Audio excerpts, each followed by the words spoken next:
Unakwenda kuomba jambo fulani linatokea, unakwenda kufanya jambo fulani linafanyika. Kwa nini? Kwa sababu Roho Mtakatifu atakuwa anatenda kazi kwa kupitia hizo karama ambazo amekugawia. Amina. Kwa hiyo ni muhimu wewe kujaza Roho Mtakatifu ili kwamba karama hizo zianze kutenda kazi kwako. Amina. Haya, twende tuangalie mambo fulani ambayo ni ya muhimu. Matokeo mabaya kama hizi karama hazitakuwa zinafanya kazi ndani ya kanisa. Matokeo mabaya kama hizi karama hazitakuwa zinafanya kazi ndani ya kanisa ni kwamba watu watakuwa ni wajinga. Yaani kwa sababu tu ya kukosa karama za rohoni, watu watakuwa ni wajinga.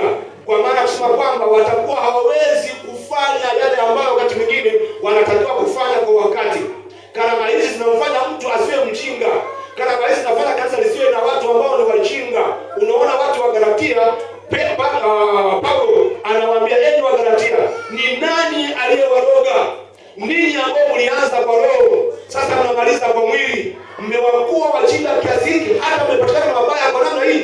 Kwenye Galatia 3 unaona maneno haya Paulo anakemea. Yale makemea aliyokuwa anakemea ni kwamba wao walikuwa wamejazwa Roho Mtakatifu, lakini hawakukaa katika kuhudumiwa na huyo Roho Mtakatifu, na matokeo yake karama zile na vipawa vilivyokuwa ndani yake viliondoka, na baada ya kuondoka wakaonekana ni watu wa kawaida. Ndio maana waita ninyi ni kama wajinga. Kwa hiyo kama karama za roho hazitakuwepo, watu watakuwa ni wajinga. Lakini pia kanisa haliwezi kujengwa.